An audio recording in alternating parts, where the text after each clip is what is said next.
are live. Welcome back, ladies and gentlemen. I am one of your co-hosts, Blake Ruffino. Alongside me is the greatest long snapper in Rhode Island history, Joe DeLeone. Good morning, Joe. How are we doing?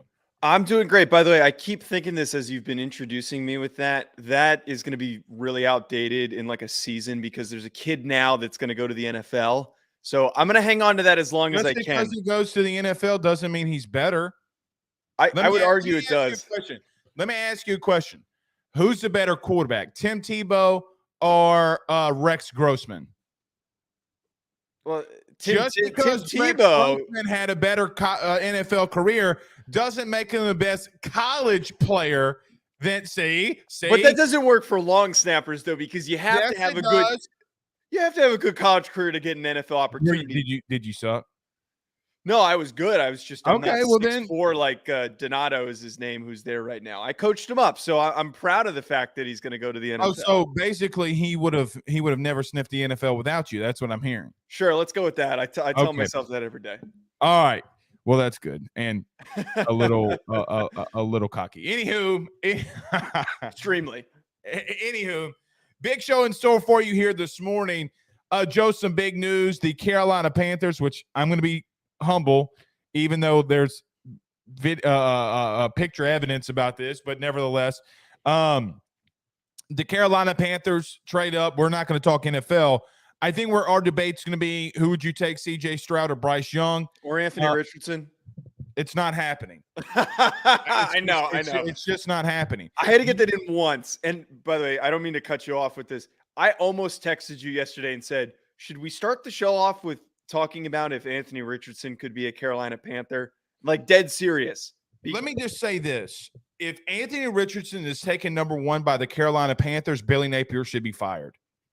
Oh, yeah, absolutely. I mean, that's good proof of it. And there's but then you say Rudy Poo stuff like, well, I still think it's bombastic that you would put Anthony Richardson in your mock draft in the first round when you sat here all month long, the last 2 months saying, oh, Anthony Richardson. To clarify that point, and I wasn't going to get into, have a whole diatribe on Twitter about this. What I said on this show is that Anthony Richardson has the talent to be a top 5 pick and talent is good enough. And traits are two different things. But they're the same thing. They're not the same thing. Okay, regardless, he is good enough. He is a good enough of a prospect to be worthy of the first overall selection. However, I consciously would not select him first overall. It all depended on who had the pick. So if the Indianapolis Colts might have traded up, or the Seattle Seahawks or the Detroit Lions traded up, who have a different settled situation, I would have argued Anthony Richardson could have been the better option. But right now we know, and we're going to get to this, there's a reason why we're not even going to talk about him, why he's not even in the thumbnail, because the Panthers need somebody who's a little bit more ready to go right now. Adam B in the chat says he's great value, Cam Newton. I'm going to be honest. I think he's below that. I think he's the Dr. Pibb of quarterbacks. Dr. Pibb. Come on. How about this? Mm-hmm. CJ Stroud and Bryce Young have more playoff touchdown passes than what Anthony Richardson has in his career combined. Anthony Richardson has played 10 games. He hasn't played 10 games. He hasn't played 10 games. Started 10 games. He hasn't just started. Well, started, yes, but played, no. I mean, he played in 2021. He had a massive amounts of snaps. He played the full game against LSU pretty much. He's played against opponents. Like, this isn't like there's no way that you're only supposed to have, like, CJ Stroud. How many playoff games did he have? 2? He had 2. How many did Bryce Young have? 2? Yes, he had 2 as well. Okay, so in 4 total games, they have more passing touchdowns in the playoff game than what this kid has in his career. So, again, we'll debate this. Yeah. Let's not get ahead of ourselves. Yeah, we'll debate this, but stop the cap, as the kids say. Stop the cap. There's no cap. There's talent. There's nothing wrong with taking a shot on talent. Talent is different than traits. Joe, I can have the biggest arm on God's green planet and not be a good quarterback. Just because that's one trait that I have doesn't mean that it's talent. Here's why I'm optimistic. I could have the weakest arm of all time, but be deadly accurate. Is it a trait or is it talent? That's a trait. Then what's Anthony Richardson? Because he's got a big arm and he's inaccurate. But that wait. That trait is not as. I don't know if you play chess, but in the world of chess, it's what you call checkmate. That's not a checkmate, because that trait is, if you have no arm, like if you can't complete a pass further than 25 yards and you have trouble throwing the ball deep downfield, that's not useful in the NFL. What is harder to find, accuracy is more coachable. Touch is something that can be coachable with a great athlete. That's why I'm excited about somebody like Anthony Richardson. The issues that he has are all correctable. They are correctable. And the reason why I love him is that he is a player who has shown a natural propensity to play the position. That's what I want. He is not awkward. Hasn't. Will Levis is awkward. Will Levis is not a comfortable player. Will Levis comparison. But that's what the debate is. It's who's the third guy. It's not the debate. When have I ever brought up Will Levis versus Anthony Richardson? You haven't, but that's the draft debate. I don't give two Rudy Poos what the grandma at McDonald's has to say about Anthony Richardson versus Will Levis. McDonald's isn't doing draft grades. Well, I don't care that you're, like these old dudes in suits have to put tough acting Tanakin on their feet and want to talk about Will Levis versus Anthony Richardson. It has nothing to do with Will Levis and everything to do with Anthony Richardson. Stop with the cap. Stop with the comparison, because Will Levis and, quite honestly, Anthony Richardson are the same human beings. And quite honestly, I can make the debate that Will Levis is more ready to go now than what Anthony Richardson might ever be. Now, stop the cap. Hush. Because we got more we got to talk about, you Rudy Poo. Sorry. God, you started this. Actually, I started this. You started. You always started. You got my blood pressure up. God dog, it's not even 10:05 a.m. It's a good note to start the show off, though. We got the energy coming in. You make me have indigestion, upset stomach, diarrhea, hashtag Pepto-Bismol. Okay. This is why you keep me around. I'm about to fire you. All right. So, nevertheless, Dylan Raiola, the number 1 overall quarterback. So, since we're speaking quarterbacks, some interesting turns. Could he be headed to Nebraska? We'll talk about him as a prospect and what is the future for Nebraska and in the landscape. And we'll get to your questions. So, our mailbag segment on Saturdays. So, fire in your questions right now. Put hashtag either ask RJ or what you want to do. I don't know how you want to do this, or hashtag mailbag. Got questions, got thoughts, put them inside the chat, and we'll get to every one of them at the end of the show here today. All right, let me take a break because, Joe, you're really got my blood. Like, my blood pressure is. I need some air. It's over 200. Yeah. You literally are giving me a heart attack. That's what that means. All right. So let's do this. We'll talk about CJ Stroud versus Bryce Young coming out of the break, but let's talk about our good friends over at betonline.ag. If you're listening to us live right now on Facebook, stop what you're doing right now. Hit the like and share to all of those Facebook groups. Share to your own social media pages. If you're listening to us on YouTube, like, subscribe, notification bell. We're still giving away $200. So you need to go and subscribe and hit that notification bell. Wherever you listen to podcasts, rate, review, and subscribe. We appreciate you doing that. All right, let's talk about BetOnline. We're back in 50 seconds. Who are we going to take? CJ Stroud versus Bryce Young next. BetOnline is the fastest and easiest way for you to wager on all of your favorite sports, contests, events with the first-to-market odds and lines. Find reviews for all the news for each league, including Major League Baseball, NFL, NBA, NHL, combat sports, college sports, esports, and even golf.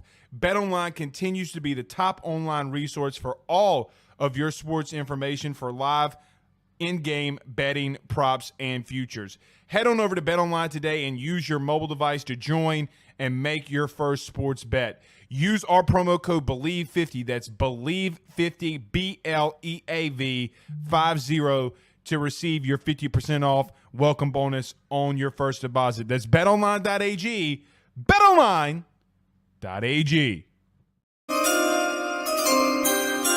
Very fitting. I changed it up on you because I think it's more fitting to do that coming out of the break versus this nonsense. We're back. The basketball team's back. kind of. Let me just say this very quickly, okay? And we don't talk college basketball. Maybe we'll talk a little March Madness because it's always fun. If we have some time, we'll just talk about it. Yep. They fired a coach whose the case got dropped, and now he's going to Ole Miss. This is what Chris Beard. I get it. I get it. I have a wife and I have a young daughter who's 4 months old, and I promise you, if you ever put your hands on her or any one of them, you're going to get clapped. The bottom line, though, Joe, okay, she literally provided proof on herself, the victim, that she was lying. Chris Beard was literally out of town when this happened, allegedly. Oh, my God. So I just – Texas, you're wrong, okay?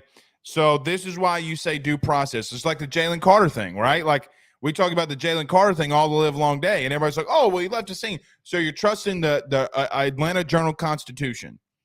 You're literally trusting the Atlanta Journal-Constitution over somebody that was on the scene, and he wasn't arrested on the scene. And frankly, not to take this down like a long path, but like local journalism and journalism like this is so underfunded. It is at a historically low underfunded rate. The quality of reporting that they're doing is not the same that they did in the 1980s and the 1990s. It stinks. And that's to your point where there's a lot of misreporting. There's a lot of misreporting by people that don't understand how things work. And again, always wait to see how things break down. I got to say, when I did that show with you, put a lot of context in how you need to really, really do your digging on stuff because you can't just trust. Well, Joe, I don't mean this in a wrong way. And I came into this business breaking news. That's how AYS got their start. Yeah. That's how you have to look at it. Like when people say, well, what is Adam Schefter? What is Ian Rappaport? What does Woj do? I gave you a pretty much an idea of what it is on a day in, day out basis. Okay. Right. It is an outright grind. Let me tell you a quick story, and then we'll get to the CJ Stroud, Bryce Young stuff. So the Friday that Ed Orgeron, before Ed Orgeron got fired, technically on a Sunday, the week that they played Florida, I got a phone call at 12:30 a.m. or 11:30 p.m. Excuse me, it lasted till 12:30 a.m. And that Friday night said that Ed Orgeron had been fired. Well, who do I call? It's 12:30 at night. Mm-hmm. Okay. Well, truth be told, you still got to make those phone calls. So then Saturday morning when I did my show, I'm like, guys, it's not good. Like there's going to be some news tomorrow that I think that everybody's going to look at and be like, okay, well, here we go. And then you go down the path. Joe, my wife woke up at 4 a.m., okay, because she heard me on the phone and thought something was wrong. I literally stayed up for probably 48 hours straight, almost, because the next day you got college football. And then you don't know if Ed Orgeron's getting fired. I mean, so when you talk about stuff like that, the dudes at Atlanta Journal-Constitution, are they staying up that late? Because when you got to get it right. You can't get it wrong, okay? No. And so you got to find out everything that's going on. All right, let's transition here. So yesterday, if you missed it, Joe, I'll just say this. I had texted a couple people. I sent it to you as well on February the 5th. Okay, now clip this and we have the proof if anybody wants to. You're an eyewitness to this. On February 5th, I started hearing rumblings that the Carolina Panthers was putting a package together to go and get the number 1 overall pick. And the consensus was then, and I think still is now, that CJ Stroud may be the number 1 overall pick over Bryce Young. Here's what I know from the guys that I talked to around the Carolina Panthers and around the NFC South, is that when they look at CJ Stroud as a prospect, from every bit, they think, okay, well, Bryce Young and CJ Stroud had a lot of the same kind of career, right? Like they had the same amount of passing yards, touchdowns, yards, completion percentage is almost the same. But what was the difference? And I think that when you talk about CJ Stroud, now here's your trait thing. This is where traits come into a big deal. Mm-hmm. CJ Stroud is a bigger dude. He's a heavier dude. And quite honestly, they believe that he's a better overall passer than Bryce Young. Now, let me preface this by saying, I'm not saying that I agree with that. But here's what I do know. The second best conference in the country in the Big Ten CJ Stroud in 21 had a 72% completion percentage, and this year he had a 73% completion percentage. This year he only had 3,600 yards, but the year before he had 4,400. He had both years where he threw over 40 touchdowns. So in a career where he only has 12 interceptions, he has 80-plus touchdowns. He's highly accurate. What people were mad at is that he didn't use his feet as much. Well, quite honestly, he wasn't the reason that they lost to Michigan. Their defense was really bad too. So I think that's where they're coming from. But here's my thing, and where I would sit with this about Bryce Young. It's like the movie Draft Day, and I know that you tweeted this out about Stetson Bennett. Stetson Bennett, no matter what. No matter what, here's my thing. There's no matter what quarterback in this class to me. No. And where I think that you got a lot of good quarterbacks and a lot of quarterbacks that are either projects or just like you mentioned and how we fight over semantics, there are a lot of talented dudes that have a lot of talented traits that you can really work with at the next level. But this is the number one overall pick, and you moved up that much and gave away that much for CJ Stroud, what it would appear. Now, my only thing with this is it's going to be the Justin Fields effect. Okay, is that he's not going to have you trade away his best wide receiver. But what I want to take this conversation is CJ Stroud versus Bryce Young. Who is the better quarterback? Because I could easily make the argument, even though Bryce Young didn't have a better completion percentage, even though he had 1 year that was better and the second year he got hurt, who is the better overall prospect? Who is the better quarterback? And then not only that, who is the better quarterback in college, in your opinion? So the funny thing about this, and you kind of led into it, that when you pull both of these prospects and you pair them, if you molded this into one player, this would be the perfect quarterback prospect. Because with Bryce Young, you get a guy who is... You gave Bryce Young the height and weight. Yes. It's over. And the arm, everything. It is an elite quarterback prospect. CJ Stroud has a better arm than Bryce? Yeah. CJ's the more natural thrower. And I think that he's got a slightly bigger arm. He doesn't have the biggest arm in the class, but what we saw at the NFL Combine is a guy that is just a very natural, easy thrower to the football. Right. That, I think, might be enough for a team like the Panthers to take him. But the two sides of the coin here are the smaller, less physically built quarterback is Bryce Young, who still has a cerebral approach to the position, the best reactiveness in decision-making. Like, he has elite decision-making. That's why that completion percentage is so high. It's not because of a scheme that set him up for it. It was a strong scheme, as we've talked about on this show. And this is CJ Stroud you're talking about. No, I'm talking about Bryce Young. Okay.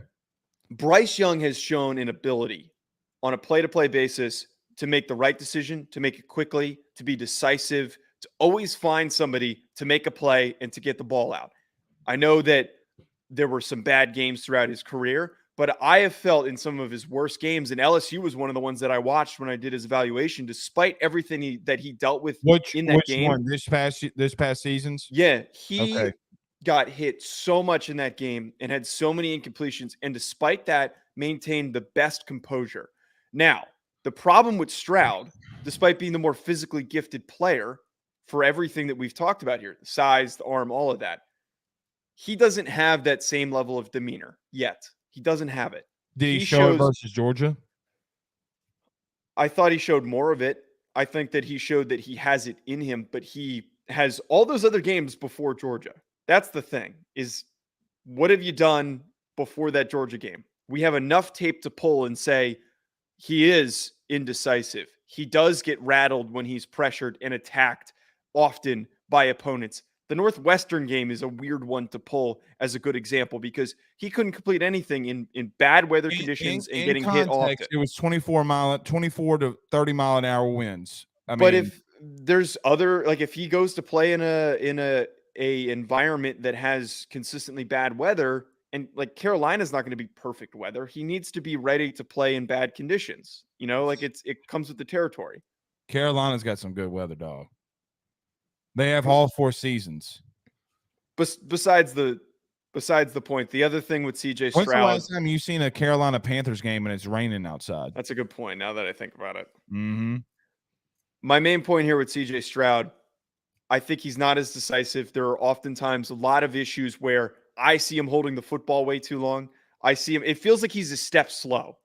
And the issue that comes with that is he played in an offense that was so easily set up for a one read and go. It is set up, and this is the issue that we have with Justin Fields now in the NFL, is that once that first read isn't open, a lot of these Ohio State guys do not know what to do with the football. And that's where I have some concern and some pause, where I have trouble picking which guy I want, but I have Bryce ranked slightly higher, trying not to count too heavily on the physical size differences. Here's the ultimate question for me. Is Bryce Young clutch? Yes. When? Obviously, the issue that he had against. If it takes you that long to answer, then you don't. Then no. Well, he got them back into the LSU game. He got them back into the Tennessee game. I don't agree with that. I don't agree with that. He got bailed out a lot. So on in the third quarter there was a face mask call. Okay, that he didn't complete. So they got the first down. They would go down and score. By the way, they ran the ball 4 straight times and scored. It wasn't on Bryce Young, okay? Then you get into a situation where they go into overtime. He doesn't throw the pass in. He's at 50% completion percentage, okay? The running game kept them in that game. Jamar Gibbs and McClellan and those dudes kept them in the game. Now, I showed this last night, okay? And you could say that you just stay with when I say this, just stay with me because I want to show this to our viewers. So I did a film study yesterday of that same exact game. Okay, because I knew that this was going down and I wanted to start getting ahead of myself. So I'm watching the game. Look at this photo, Joe. Can you see that clearly? Moderately. Okay, do you see where the black line is? Yes, it's the line of scrimmage. Look where, so this is right here. That's Will Anderson. Okay, he got pushed 10 yards off the ball. My point is that Alabama, where they weren't as good as they have been, I think the only argument that you can make for Bryce is that he wasn't surrounded by last season the guys that normally he would be surrounded with at Alabama. But the thing is, against Georgia, against LSU, against Tennessee, he struggled pretty bad at times, really bad at times, against Texas. Now, the only game that you can say that he was clutch in is that he led them all the way down the field against Texas and scored.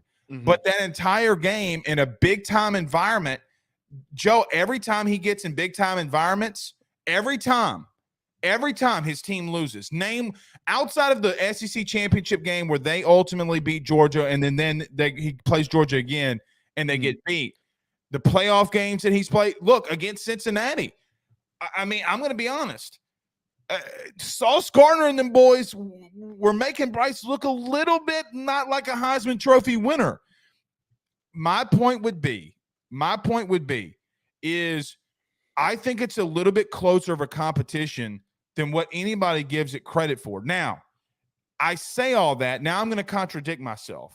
Okay. I don't like that C.J. Stroud played in the Big Ten and had those type of numbers, and I agree with you. Now, we talked during the season, and I agree with you. If Marvin Harrison Jr. wasn't in the game, he struggled. So he completed 73% of his passes. 73. Yeah. Do you want to know what that percentage would have been when Marvin Harrison wasn't in the game? Take a wild guess. 80. No. Oh, no, what hadn't have been in the game? 50. If he hadn't been in the game. 45. No, it's not that bad. 50. It's 63%. Oh. It's a whole 10% worse. Now, my thing would be is CJ also had some issues. Now, the ultimate thing, this is what I was told of why some teams around the league put CJ ahead, not just the height and weight.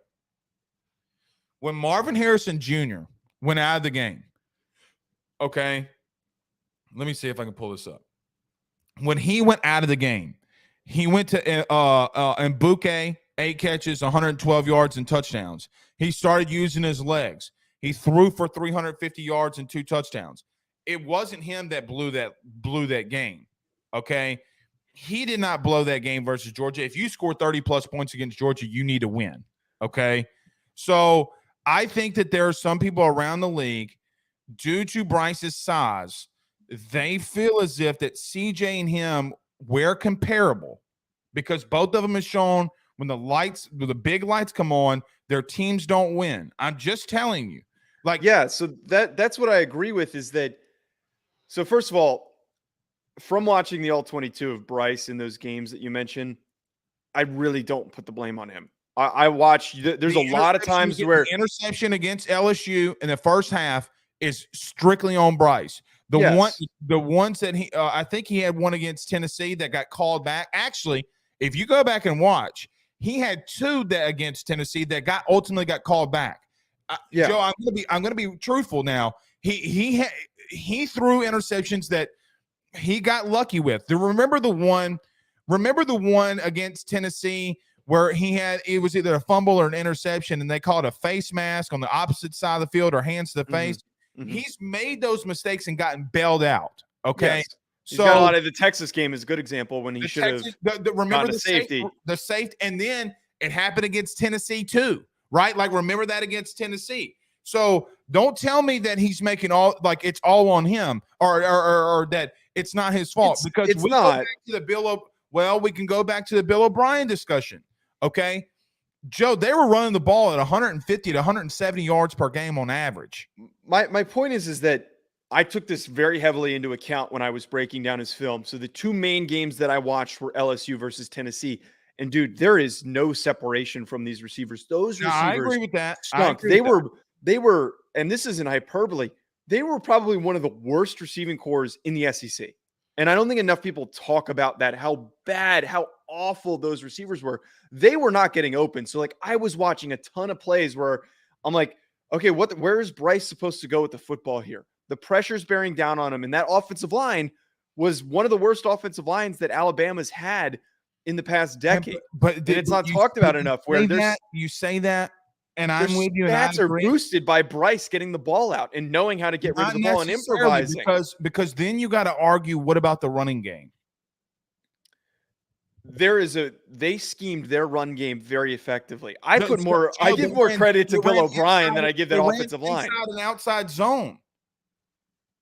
But I give more credit to Bill O'Brien. Like they did their job effectively and they ran the ball effectively. But I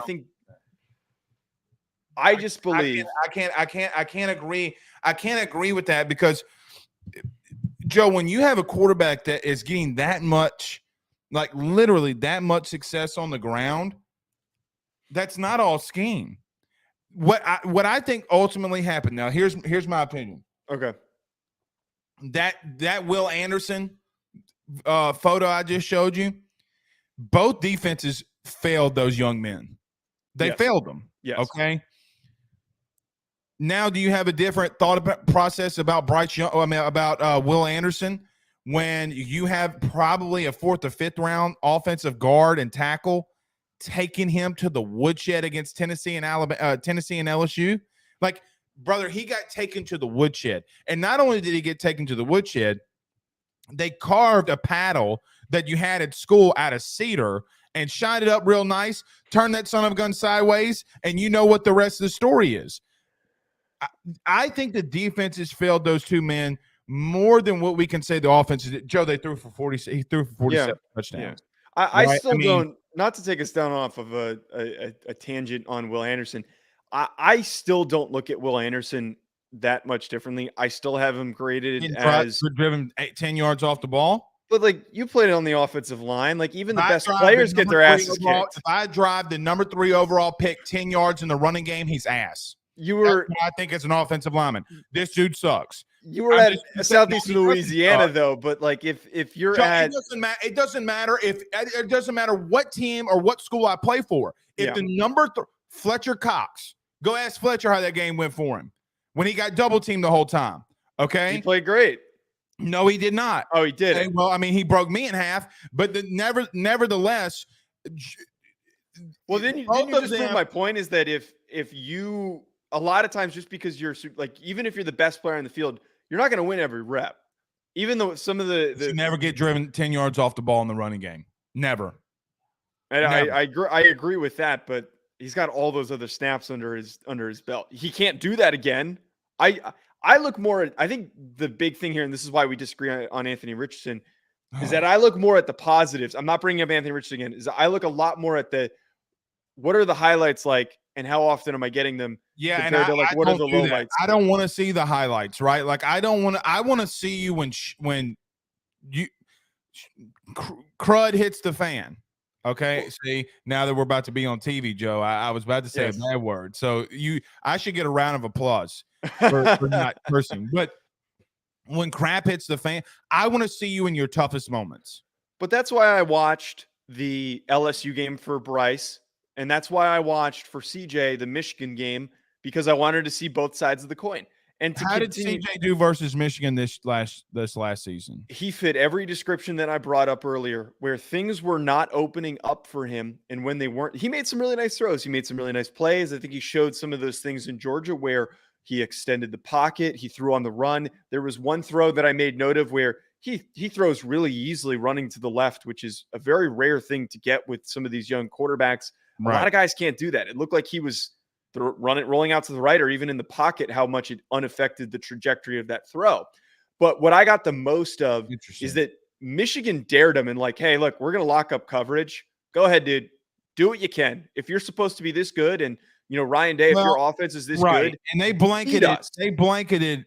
So basically they said run against us. They were not going to let him throw. And so like, I don't take that against CJ, right? Like, so as an example, like it was almost the opposite side at times for Bryce. Brother, I will be truthful. I know for a fact that LSU went into that game and Tennessee went into that game trying to start their running game because ultimately they thought that Bryce would turn the ball over. And truth be told, I mean, that first drive for Alabama against LSU as an example, he throws the pick to C.J. Gardner-Johnson, okay? He does make good throws. And I think that we're splitting hairs a little bit, But it's the first overall pick. You kind of have to split hairs. But that was where I was going, right? You got to split the hairs. I just think there's one, and I say this all the time, and you disagree with me, but I live by it. There's two stats that I look at religiously. You ready for them? Mm-hmm. Third down efficiency is my number one overall stat. It's a good one to look at. It is the biggest stat to me in all of football, right? It is just one thing that I can't. If you're converting on third down, you have a good quarterback. Okay, I don't care if he's a pocket manager or a game manager or whatever. He's good. Okay, like I could make that argument for Stetson in 21. Okay, they were the number one team in the country on third down efficiency, offense and defensively, and they've been in the top three. Georgia's been in the top three offense and defensively when they've gone on the run. You know who else was the number one team in the country 9 times out of 10 on third down conversions when they won national titles? Clemson and Alabama. So when I go down this long tangent, this long list of national champions, and I say, okay, well, their offense was number 12 and their defense was number 8. Okay, so that's still pretty good. But what did they lead the country in? Oh, third down efficiency rate. You know what else these quarterbacks had in common? You ready for them? The ones that translated easier and quicker. Outside, and don't give me, well, what about Josh Allen? Because that's different, right? Like that guy's wide receiver is now working at the local Waffle House. Okay, so spare me on the Josh Allen comparison. Here are some of the quarterbacks that had higher than 65% completion percentage in college, actually over 68%, that now look at it and how it's translated into the NFL.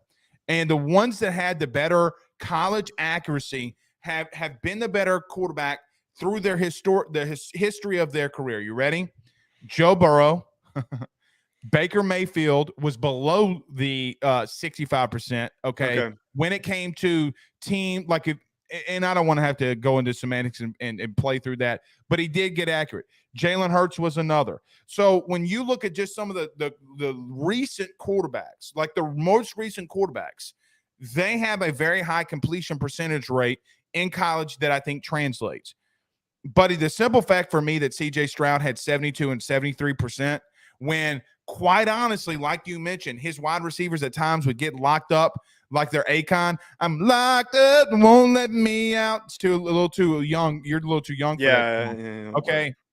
But locked up like Akon, okay, when Bryce was fed with that same scenario against Tennessee, Alabama, Texas, okay, let's give Texas their due, okay, and other teams, he struggled more than CJ. And I think when you split those hairs, okay, when the bottom line occurs, when you split those hairs, which quarterback was better in crunch time?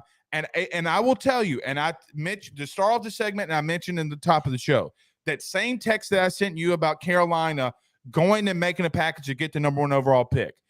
It's not only what Carolina talks about. I know it's what the Bears went through. I know for a fact it's what the Texans have gone through. And they're all saying the same thing, Joe, because now that analytics are so big in sports, what are the common traits with all of these dudes? Number 1, they convert on third down. And number 2, how high is that accuracy percentage? Joe, we wouldn't have, you know what the biggest thing with me about Anthony Richardson, and then you brought him up just a second, just really quickly, is how low that percentage is. Okay.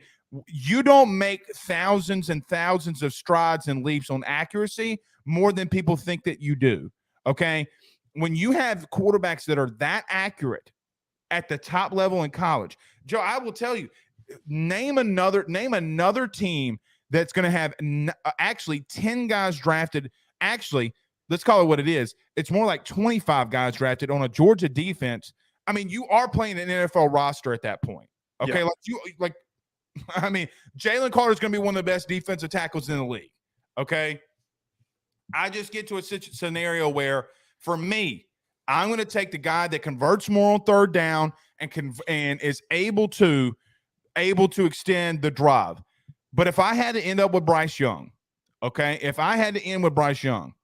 I know that we have a chance to win a Super Bowl. If that makes sense, right? Like it's so close. Like if I got Bryce Young, fantastic. But I don't want to feel like I'm poo-pooing on him because I'm really. But it's just those small little things that I think you got to split hairs on, to where I think I like CJ Stroud a little bit more. Now, last point for me. There is some concerns about CJ Stroud off the field. Okay. Personality. We talked about this. Yeah. Okay. Okay. So there are some issues with CJ Stroud off the field. Now, does this change because some things more come to light? Maybe. But Bryce Young is the dude that is going to breathe, sleep, poo-poo, okay, football. And for that reason, so all that crap I just talked, I could see Bryce Young being the number 1 guy on people's boards. But sometimes, man, when you got to make decisions and you want to win now, if you're Tepper, I don't know. I think both these guys, that's the main point here, is that I don't think these aren't the most talented quarterback prospects we've had come out in the past 5 years. I think Joe Burrow had more of an immediate impact, and we call him daddy around here. Yeah. Trevor Lawrence was a more talented player. Ew. But what you're at least getting with both these Trevor Lawrence was another one of those guys, though, Joe, to really interrupt you. He was another one of those guys, when you talk from an accuracy standpoint, that went over that 68% completion threshold, right? And so, again, you're talking about, you know who else did in this last season? This is going to blow your mind. It blew my mind when I saw his name on this list. And they're talking about last season production. Guess who was also on that list? Jalen Hurts. Of guys who had high completion percentages. Yes. And so what like PFF does, when you go to a complete, like actual completion percentage, they take out the drops and they put things in there. Okay. Bryce Young last year was 64%. He was 64.5%. And he was at 66.9% the year before. It dropped drastically. Okay. And you could say, well, Blake, it's only 4 percentage points. Okay. Well, it's massive when you come to extending drives. Joe, Alabama was one of the worst teams on offense when throwing the football. They were one of the worst. Like literally. I'm not making that up. But that's to the point, is that why Bryce, I think, elevated the circumstance of the situation that he was dealing with. And the thing that I look at here, why, again, very tight race between both these guys. I think more than anyone in the class, far and away, which we can sit here and talk about in full depth, they can step in right away and have a strong rookie season. And then by their second year, I believe that both of these guys can lead the Carolina Panthers to a playoff in a very bad division. But a lot of the stuff that you said, I get the wanting to use the third down completion percentage. Those things are important to look at for a quarterback, and I don't think they're looked at enough. But we have to also consider the context here. I put more stock in the performances and the stats that Bryce Young has because, as we talked about here, played against Georgia multiple times, and that whole SEC schedule. Well, yeah, he played him twice. The whole schedule that he played throughout his career is up against NFL DBs, NFL edge rushers. He played a very, very difficult schedule, and CJ Stroud though did not. He played a couple difficult teams, but like, dude, beating up on Northwestern. How many DBs from Iowa, Illinois that nobody knows? Penn State. I don't say that right now. I'm going to give you a hot take. You ready? Wait. Is SEC Blake giving the Big Ten credit? Okay, so hot take. You ready? Okay. I think that the SEC has had a little bit of a drop when it comes to defensive backs. I'm just talking like in general defense. I do agree with that in general because look at the corners in this class. All the top last ones class too. Sauce Gardner from where? Cincinnati. And this year's Christian Gonzalez from Oregon, Joey Porter from Penn State, Clark Phillips from Utah, Keely Ringer from Georgia. The only one that you can make the bones about, I think that now let me ask you this question. Is this overall consensus the best DBs in this draft from the SEC or Emmanuel Forbes and Eli Ricks? No, the consensus is that Keely Ringo is the top SEC. Okay, corner. well, again, Keely Ringo is not better than some of those dudes in the Big Ten, brother. I'm just gonna. And he's not. Devin Witherspoon's gonna get picked before him. Right. By the way, Eli Ricks is like really low down. Well, very low down. Well, he's shown what kind of a human being he'd be. But see, look, everybody says that I'm an SEC bias, but when it comes to DBs, shit. God dog it. Sorry. But who would have thought? Who would have thought though on this show, I'd be sitting here propping up the SEC and saying that the talent, and you're sitting here defending the Big Ten talent. No. Like, look, like I said, now I did say this earlier. Yep. Bryce played a more difficult schedule. Like, let's not make bones about it. Okay. Yeah. But when everything's equal, okay, meaning you have a clean pocket, you got to go through your progressions. CJ is more accurate than what Bryce Young is. But I just have less evidence of that, though. That's why, like, I'm not so eager to put in the LSU game, buddy. We have multiple games. We have multiple games of Bryce Young being below 50 or below or right at 50% completion percentage. And again, I think the context of the situations that he was dealing with the lack of receiver talent and help and the well, then what's the excuse for 2021 when he had 2 first-round picks? It's a good point. It's a good point. He should have been more consistent. He should have had and should have finished. You know who was more consistent and nothing changed? CJ. But he's playing with Garrett Wilson, Chris Olave, Marvin Harrison. Last year he was, this year he is 90 against Georgia when Marvin Harrison Jr. went out. He completed 92% of his passes. But like all the other information that we have on, I did hear what you said. All of this year, he was throwing to 2 NFL first-round picks, Anabuka and Marvin Harrison Jr. when they were on the field. So and he had blocking for him. Paris Johnson Jr., who's a first-round pick, Luke Whippler, who's a second-round pick, and DeJuan Jones, who's probably going to be a second or a third-round pick. So, like, the help and the support, Bryce didn't have any of that. He did the year before, and he still folded against Georgia. Also true, a redshirt freshman. Hey, here's a hot take for you. What about A&M? And not last year, but 2021. And this is another thing that we it all goes back to Anthony Richardson on like what you and I have different viewpoints on is that like I also take heavily into account that it was Bryce's first season. And when things got difficult, it was also CJ's. CJ also lost to Oregon his first year. And he played really bad that game. Some people said that he was going to get benched. Who's a better team in 2021 and 2022 and now? Oregon or A&M? In 2021, it was A&M was better than Oregon in 2021. Oregon was bad in 2020. They made it as far as they did, but they were very overrated, Oregon. They weren't, and then they still.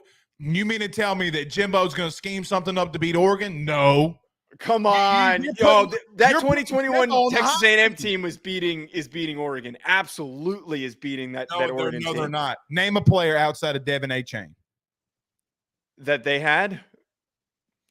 Haynes King. To round out my point, though, no one's ever questioned if Bryce Young is the starting quarterback. We did that really quickly with CJ Stroud. We did that really quickly. A lot of people said, "Is CJ? Should they bench CJ?" And they almost did. That was okay. It was a debate. It was a legit debate when they lost to Oregon. They're like, "Wow, Justin Fields is gone. Is this what the next guy up is?" He played a really bad game against Oregon. That was one of his more difficult matchups. Ohio State, A&M. I mean, whatever. Okay, let's transition. Let's talk about Yeah. some more quarterbacks, though. That was a good debate. I liked it. Yeah. But let's transition here to another quarterback. You want to tell our good friends though about Dylan Raiola? I mean, not Dylan Raiola. About our good friends over at BetOnline. I wonder if you can bet on where Dylan Raiola goes, but you can obviously now bet on who you think the first overall pick is going to be, and the odds heavily have shifted for CJ Stroud. If you still like what my argument is and you want to lean Bryce Young, now's the time to do it. And you want to go to betonline.ag, which has all those odds. Maybe you want to be crazy. Put some money on Anthony Richardson. Be a total nut and do it. I fully encourage it. And you can do that at betonline.ag, which has not just those odds. I last draft put so many different bets on all the different picks. It's really fun, makes it a lot more exciting, makes it very fun. And if you're paying attention to this show, you know who the best players are. So betonline.ag, use promo code BELIEVE50 to get that 50% welcome bonus on your first deposit. BetOnline, where the game starts. When you say when the game starts, it gets me every time because I'm always betonline.ag. Anyway, so Dylan Raiola, the 2024 number one overall player consensus on three rivals, all the 247, all of it. He's number one quarterback in the country, number one player in the country out of the state of Arizona. Joe, there's been a lot of talk. So speaking of Ohio State, he was committed to Ohio State and he decommitted. It's over. He's not going there. It's over. He's going to Nebraska. You want to know how I know? Oh, I know how you know. How? His dad was an All-American center there.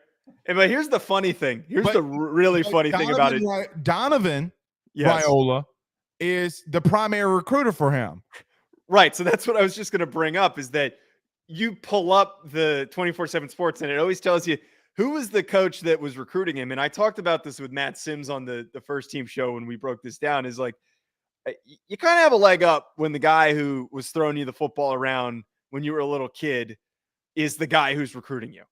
Correct. He's going to Nebraska. He needs to go to Nebraska. I would love it if he went to Nebraska. Well, he doesn't need to go to Nebraska. Nebraska needs him to go there. Yes. Okay. Yes. So let me just mention this. And look, I have no ties to Dylan Raiola whatsoever. I've never talked to him. I've never talked to his camp. I don't know the kid. Don't go to Nebraska until you see what happens this season. Okay? Because Joe, they've been such a dumpster fire that now maybe if they get that kid in there, can they get him an NIL deal? Who knows? Maybe it is what Nebraska needs to start changing the guard. And I can make the argument he is what they need to change the guard and to start getting back to their winning ways. But, man, it's just so hard for me to get on this Nebraska train, okay, that Nebraska's back when, Joe, they've been so bad for so long, right? Like, I mean, can we just for once wait for them to win some football games before we start asking if they're back? Like, at least at minimum. They're worse in Texas when it comes to that, by the way. That's my point. And look, their fans are the most loyal fans on the face of the earth. Very pleasant, too. Very pleasant. And, you know, we're getting a debate, and they were like, I'm sorry if I hurt your feelings, sir. And I'm like, Jesus Christ, have you ever been on Twitter before? Well, Matt Sims talked about how his brother, Chris, who played at Texas, he brought up on the show that he was stunned. Chris was stunned by running out onto the field, and the fans were like, good luck, Chris. Have a good game. And it's jarring how polite the fans are. But honestly, like, I root for Nebraska to be better than Texas. Like they are more deserving of them being successful than a team like Texas. But I get where you're coming from, that they were only a dumpster fire though under Frost, because under Pelini they were at least competitive. I agree with that. I agree. And they fired Pelini. They got rid of Pelini. It was so dumb. So dumb. So stupid. Now, who was before Frost though? It wasn't Pelini. I need to look this up. Yes, it wasn't Pelini. I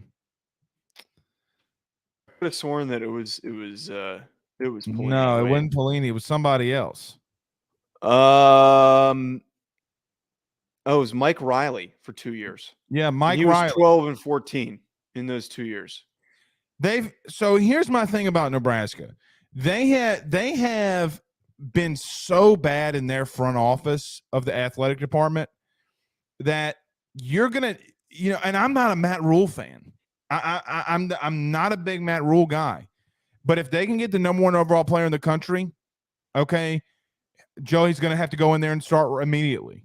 They're gonna have to get him weapons. Now, I will say this: now with NIL being more prevalent, they can get back to winning ways. They got it. So for people who don't know in our industry, the number 1 message boards on 247 and On 3 from a money perspective, guess where they're out of? Nebraska. Yes. Most of them, one website, if I'm not mistaken, I was told that had like 75,000 subscribers. Okay. That is insane. Ridiculous. They are so loyal.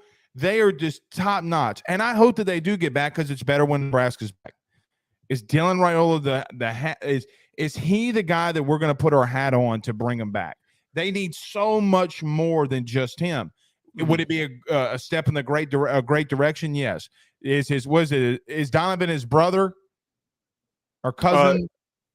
The recruiter. He is his uncle. Okay, so I mean, a blood uncle, first uncle, brother's brother. Yes. Yes. So I mean, do I think he's going to Nebraska? Yes. Is it a massive pull for them? Yes. All of that stuff. Okay. But I do worry for the kid going there, because, I mean, Joe, the best production that they've had offensively have come from transfers from the SEC. You had Trey Palmer this year, who, by the way, shout out to Trey Palmer. We coached him, and my cousin coached him in high school baseball. That's great. He ran a 4.33. Joe, he was below average at LSU in the SEC. He goes to Nebraska, and he's their superstar. They're going to have to continue to get better on the offensive side of the ball, weapons, offensive line. Is Matt Rule even doing that, in your opinion? I think that Matt Rule can be the guy, and it's one of the things that we talked about on this show when that hire was made, and we did like a full deep dive on him. I'm optimistic because he is a guy who turns programs around, and the programs that he led weren't blue blood programs. They weren't big premier programs like Nebraska. And it's kind of funny you fail your way into a position like this too. Well, that's true too. That's true. But my question would be, do any of these kids, I mean, how old are you? 24? Yes. Do you ever remember Nebraska being relevant? I remember under Bo Pelini when they were, again, competitive, and they were a 9-win bowl team that would always occasionally shock somebody. Sue and Prince Amukamara. I mean, they had some dudes defense. Now, I'll tell you this, man. Bo had some dudes on that defense now. He did, and I think that is really good proof that if you have the right recruiter in place, which is Matt Rule, that they can be that talented on the defensive side of the football. I just think that this would be great for the landscape of college football, for not only Nebraska to be back, because under Rule, there's not a debate if they're going to be competitive again. I really do think it's a guarantee that they will be a good competitive program. But getting a guy like Dominic Raiola, which some people say, like, this is a Trevor Lawrence type prospect. This is a guy who steps in right away and is that impactful right away. A Bryce Young type guy that can be an immediate impact player. Bryce Young wasn't immediate. My point is that Young doesn't take, he's not going to take until his third year to get onto the field. This is a really, really good player. And I know that we moan about Quinn Ewers not being that good. Quinn Ewers was considered to be one of the highest ranked prospects to come out. And he's Dookie water. Well, that's the two sides of the coin. But I think that Raiola ending up at Nebraska at a program with a fan base that is passionate is so big for the Midwest and for that football territory. They need someone like Dylan Raiola to step in and be the face of the Big Ten. And I really do believe that a good Nebraska team is more exciting for college football than a good Michigan team. I really do. And that's what I want. I don't agree with that. You don't? Mm-mm. Give me Michigan being better than Nebraska's in the middle of. I mean, it's like the armpit of America. Yeah, so is Michigan. No, Michigan's got some things. I mean, dude, Michigan's Detroit. You got. I mean, they're the what is it, the vehicle capital of the world? I mean, they make more vehicles than Elon Musk. What? I mean, come on, man. They got corn in Nebraska. That's exciting. Yeah, and listen. Rain makes corn and corn makes whiskey and corn makes my baby feel a little frisky. But just because it does all those things doesn't mean I want to go out to BFE Nebraska. Mm-hmm. Okay. I don't know, man. I don't like it for the kid. I know that his uncle's there. I know that he's a legacy and I get all that. But I think he just needs to entertain everything that he's doing.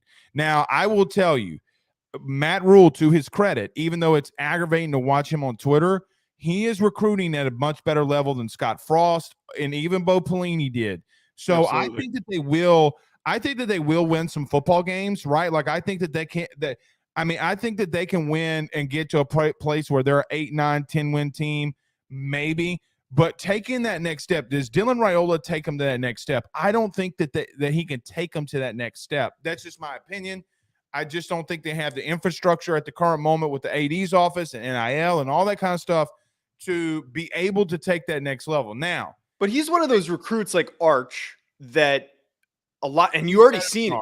You're already seeing this where there's all these articles, not about Dylan Raiola, but recruits talking about Dylan Raiola. And I really think he's going to be one of those guys that just pulls a bunch of really talented kids with him to where he goes. That's like the big rallying point of why you need to get this kid to not only commit, but commit early. Because then you get him in place, you don't let him out the door, you give him as much damn money as the kid asks for. This is an investment. There are not a lot of quarterback recruits that come along like a Dylan Raiola that will pull as much attention to your program as him. So I would pay him, keep doubling whatever somebody else offers. I know that's an exaggeration, but just keep giving this kid money so he doesn't think that he wants to go somewhere else. Is there a more aggravating coach on Twitter than Matt Rule? I don't follow him. I haven't really seen him on Twitter. Why? What does he do? He's like posting all these emojis. Now you got to go a little ways to find it, but he like posts all these emojis, and I kind of like that. Wait, let's see. He does a lot of retweeting. But he like always posting like these emojis, like beep boop beep boop beep boop beep, and I'm like, what are you even talking about? Look, we'll see. I mean, they do have, and Matt Rule has, changed some things around there for the better. So I think we're just going to have to wait and see. I'm just not a massive fan of his. I've never, to be real with you, Joe, I've just never been a massive fan of his. I've always thought he was a flake a little bit. Now he's a tough guy, head coach, and maybe he can get him to play tougher. We'll have to wait and see. All right. Yep. We have our mailbag segment. So fire inside your mailbag questions right now. Do it. We have no mailbag questions. Fire in your questions right now. What are we doing here? These guys. What are we doing? Firing questions for us. We know people are listening and watching this show. It's not like we've got 2 people tuning in every week. No questions. You did get 1 or 2. What you want to start? The one question I did get was how high we think that Wisconsin is going to finish in the Big Ten. I think that they could get to the Big 12 championship game because their division stinks. It absolutely does, and that's a good Wisconsin team. Is actually above average, slightly above average Wisconsin team is good enough to get to the Big Ten championship. We've seen some pretty lame Wisconsin teams get to the Big Ten championship game and get the doors blown off of them. I mean, Purdue made it last year with Aiden O'Connell made it there last year. So Aiden wasn't that bad. Hey, you know what Aiden is, though? He's better quarterbacks than what we've seen at Wisconsin. That's true. And now they got Tanner Mordecai, future Heisman Trophy finalist Tanner Mordecai. But to your point, I think that Dude, you're so high on him. I'm not that high. That was a joke, but I think No, he's it's good. not. I think he's a good player. He's not. Why don't you think he's a good player? He's got the stats to prove it. He's got the performances to prove it. In the Rudy Poo conference of what? The American. Yeah, okay. So what did SMU do against Power 5 opponents? Nothing. Okay. So spare me. Put him on a Power 5 roster, on a good Power 5 roster with a good head coach. I think the kid succeeds. We got one question. I just think he's average. I can be honest. I think that. Well, you just need average to win games, though. Sometimes they haven't had average. Graham Mertz was very below average. That's true. And now he's at Florida. Sunbelt Billy. I agree, and Joe, I'm with you. I just think that they can get to the Big 10 championship game because that division is just so freaking bad. They do play Ohio State, I believe, which I think is ultimately going to give them a loss, but they don't have to play like the tougher opponents. So yeah. Roderick inside the track. Roderick Dugas says, "Who do you think will win the Texas and Bama QB competitions?" Now, we talked about Texas. Who do you think ultimately wins that? And then we'll go to Alabama because we did talk about that. Yeah, I think that's got to be Quinn Ewers. A little too soon for Arch. Alabama for me. I think it's Ty Simpson. I think Jalen Milroe serves a purpose, and he's a great athlete. He's a great athlete. But we know it's a lot of the stuff that we talked about today. It's Anthony Richardson. He is because he doesn't have nearly the arm talent of Anthony Richardson. He's also You didn't see him throw the ball flat-footed 75 yards before in pregame? I don't know how much. Wait, has he actually done that? Yeah, he did that. I need to see that. Okay, I don't think I think Anthony Richardson's a much more talented player, but the accuracy is far more concerning than what I saw from Anthony Richardson. So I think it's Ty Simpson, as we've talked about a lot on this show, fits more with what Saban likes as a quarterback. Agreed. Traditional pocket style quarterback, and that's what you're going to get with Ty Simpson. I'm going to go Ty Simpson too, but I'm going to be hesitant. I'm going to put an asterisk next to mine. Here's why. They're getting back to running the football. Okay? They want to get back to running the football. Mm-hmm. Let's see what they do with Jalen Milroe. But a lot of people think that, because Jalen Milroe goes in pregame and does warm-ups with the wide receivers too. So let's see if there's a scenario here where he does that. Ryan says, who do you think will win the QB battle at Georgia? I want to say Vandergriff but Carson Beck, it's confusing. This one's like really, I have absolutely no idea because I feel like I've got three guys that are all the same guy. There is no difference because they've recruited the same 4 or 5-star kid for the past couple of years. So you've got three guys with Carson Beck, Brock Vandergriff, and I don't even know the name of the third guy off the top of my head, but I want to say that it's probably going to be Vandergriff. I feel like Vandergriff makes more sense. He was the more highly recruited kid. I'd like for him to be the guy, but again, they're all the same. So it's kind of like a futile debate because you're getting a slightly different guy if it's not the one that you end up picking. Gunnar Stockton is the third Gunnar Stockton. In that third debate. They all have corny names too. They don't have like normal names. No, they have very Georgia Yes. Peach names. Yeah. I'm from Georgia. I'm going to go Carson Beck. I think that it shows a lot when Vandegrift's been there for 2 years, and when they took Stetson Bennett out, they always went Carson Beck. There's a lot of rumors and interesting thoughts that Vandegrift has a very tough time picking up the offense. So for that reason, I'm going to go Carson Beck because he has some more experience and he has a couple touchdowns. Part of me though just thinks, not to take this too long, sometimes when we have these circumstances that the better backup quarterback doesn't always end up being Kirby might trust him as the backup, but has the upside for Brock to not be pressured and wants him to get more comfortable with what you're saying. Beck just looks so good in that national title game too. He's got a big arm, man. Yeah, he's got a really big arm, and he's highly accurate. He's highly accurate with a big arm. Yeah. Jason Brumfield, your favorite listener, says #Ask Blake, with UGA having a new quarterback, who's your sleeper in the SEC East to potentially knock them off? I'm going Tennessee. By the way, Jason, I was looking forward to your Brian Kelly comment today. The streak has been broken at the top of the show. We didn't get that today. His question, though, I was so distracted by trying to find what his if you See go with if the he was trashing you about yeah, you wearing Brian Kelly was your sleeper pajamas. in the SEC East to potentially knock them off?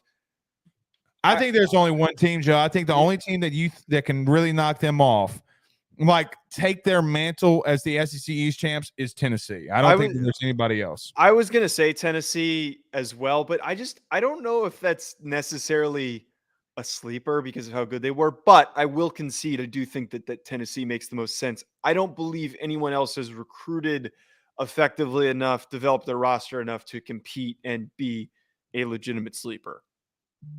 Michael Campbell says, has anyone in the SEC media or fans have breakdowns of Notre Dame wide receivers' room talent? Why would we do that? Makes absolutely no sense for us to break down Notre Dame. Or do you just look at stats versus potential and skills set like you do on your own teams? I don't know what that means, Joe. Let's just get to the next question. That's a leading question. It's a very leading question. Roger says, who do you think LSU will start at DB this season? Joe, do you want to take that one since you know LSU so well?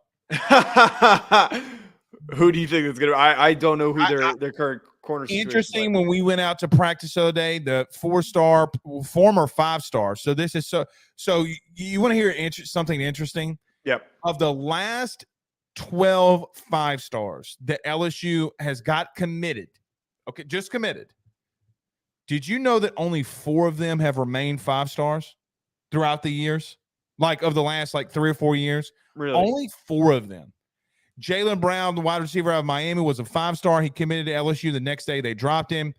Shelton Sampson for a while was another.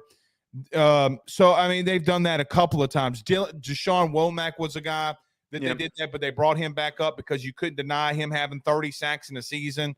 Okay. DB room, Javian Taviano, the freshman starter. I'm going to go Denver Harris. I think Zy Alexander, Deuce Chestnut, Roger. That's where I'm going to go as of right now. All right, we'll get to this. Let's make this our last one. Ryan Mayer says, you think Tennessee freshman quarterback, what's his name again? I don't know how to say it anymore. Nico Iamaleava. QB will from this recruiting cycle will cycle be good down the line? Yeah, I think it'll be good down the line. He's a little too thin right now. Yeah, that's why I think he is in the quarterback competition debate, but I think ultimately Heupel is going to say, let's get you in the dining hall. Don't leave the dining hall until you're 220 pounds because he's tall. Like this is a big kid. 6'6", 6'7" or something like that. He's massive. Yes, and he might even still be growing. Like he's a big, goofy, lanky looking kid, and he needs to get. He's you. Me? I'm not big. What are you? I'm 5'11". I'm barely 5'11". I'm like 5'10" and 3/4. That was little. Girls don't date guys under 6 foot. I have a girlfriend, so I don't know what we're. I was also told that I couldn't get a girlfriend by telling, or I couldn't pull girls by telling them I was a long snapper. You'd be surprised how well that works in college. It actually works a lot better than you think it does. But Nico Iamaleava, I think is extremely talented. I think that he not only is going to be a good starter, but I think he could be a star in the SEC. I think that he could be a highly drafted kid because it has all the traits. It's just, can he put it all on the table? He could have been the top ranked recruit this cycle, but we were getting really excited over Arch Manning for no reason. All right, 2 more. I lied. Okay, I'll give you this one because I'll be biased in this one. I'm not gonna even answer it. Do y'all think LSU has the potential to win 11 regular season games this year? I'm not answering it because I want you to go. Yeah, I think that 11 is on the table without looking at their schedule right now. I'm sure that you have like a full deep dive done on their schedule at some point already. You've probably looked at it front to back, but yeah, the only thing for me, I think that's interesting, Joe, do you know the only 2 teams since 2015, 2015 that have in the SEC that have gone on back-to-back road games in the conference? There's only 2 teams that have won both of those games. 2019 LSU, 2022 Georgia. So when teams go on back-to-back road trips, they usually split it. And normally it's around the entire all of college football. Yeah. It's an interesting stat that bettors don't tell you about. I think that they could, but I'm going to let you answer. Yeah, I think that there's potential for it. It just it's a difficult schedule that they play every single year, and there's a lot of difficult opponents that they have to beat. So there's no guarantee. But what makes things promising is the returning players that they have. And I'm high on Jaden Daniels. I hope that BK doesn't do the goofy Deshaun Kaiser, Malik Zaire thing with your guys' quarterback room, because I feel like that you kind of do randomly hear or see that sometimes. But I think that Jaden Daniels looks so good at the end of the season, and if he takes that step forward, they could be very hard to beat. Very, very hard to beat. Adam B says, do you think Marcus Freeman can beat teams like Yes. Stop. Yes. I mean, you did call. I mean, I think it's a fair question. You called him for him to be fired after that game, Joe. I mean, it's not like that. It's not. But I was. You were drunk and well, emotional. I justifiably. I thought I was getting. That was the biggest, most emotional roller coaster of the day. I thought I was getting a Longhorn tattoo on my ass because I made a stupid bet. I was so stressed by that. And then to turn over and watch the next game and watch your team lose to Marshall, it's a long day. I don't think he's the answer at that coaching position. I really don't. Michael Campbell says the narrative about Notre Dame in the SEC narrative is that there's no receivers or deep threats for 2023 Notre Dame wide receiver room under Marcus Freeman era. Just curious. I think for me, and I think the draft proves this, they're just teams like Alabama, Tennessee, LSU. I mean, LSU literally has the two guys that shattered the rookie NFL record. Like, I mean, let me ask this question. Outside of Troy Brown, or let's not even do that, since 2000, does Notre Dame have receivers and the history of having receivers and recruiting like that, meaning like in-state recruiting, versus like what Alabama does in Julio Jones and others, and what LSU has in Jamar Chase and Odell Beckham and Justin Jefferson? They don't. The best. So they really don't get any 5-star receivers. And Calvin Ridley. Look, I mean, Calvin Ridley's out of, or maybe he's out of Florida. I don't remember. But I mean, these schools and programs put out far better receivers than Notre Dame does. And that's not a shot. It's just a fact. Yeah, they don't have a history of doing it. And like Michael Floyd and Golden Tate are like the best players. 2023. I know.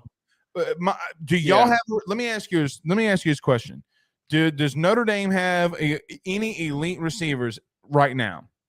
I will say that the last recruiting cycle is probably one of the best receiver classes that they've pulled. Do you have an elite one? I can't point out who that is, but Okay, there are potential people that could turn into be very talented receivers. But potential doesn't win you games. You need to have actualized talent, as we say a lot on the show. Great show, Joe. Yes, sir. All right. We're back Monday. Till then, we're going.